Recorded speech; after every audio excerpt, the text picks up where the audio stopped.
Good morning everyone. Right, what I'm going to do today is, first of all I'm going to make some stick pins. I have one set that I need to make for the shop and the other set that will go onto the shop. So I'm just going to sort myself out. I've got in here a selection of beads and spaces and bead caps. And we're just going to take it from there and see how we get on. Now, that's not a teardrop 1 feet, come on. So I'm using the 2-inch, it's 2.5 inch teardrop stick pin. They don't sell the 3 inch anymore, sorry.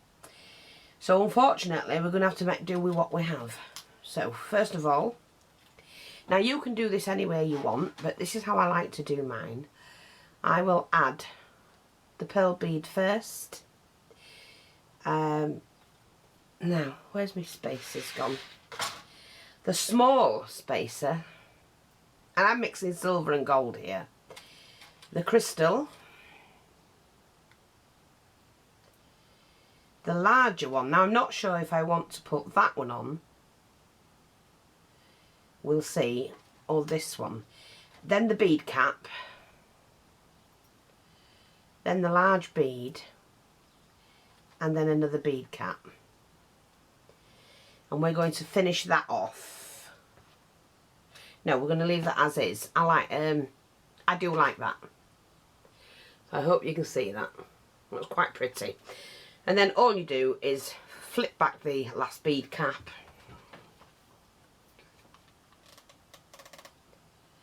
add some glue, and pop that on there, and that will hold. And there you go. Gorgeous. Now they're pretty. I like them. I like these bobbly bits here. So I'm going to make another 5 of those, and then I'm going to speed this up to do that. So I'll be back talking to you in a minute, because I know people get a little bit frustrated when they don't hear, for some reason, me talking. Really common, you know. Really common. I'll see you in a bit.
There, so now you see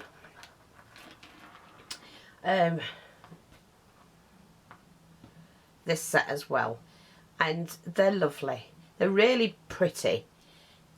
You can put almost anything with them. You really can.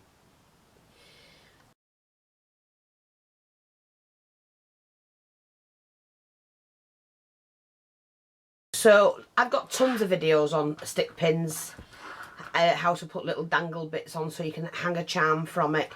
You just have to put in stick pins Jennings644 on YouTube and it'll come up with all the ones I do. But what I do with them when they're done, I then just get a little piece of, like a piece of foam board. All my scrap foam board I cut up for these. It's so much easier, and when you post them out, you don't need stoppers. So we'll put these on this one. See, like that.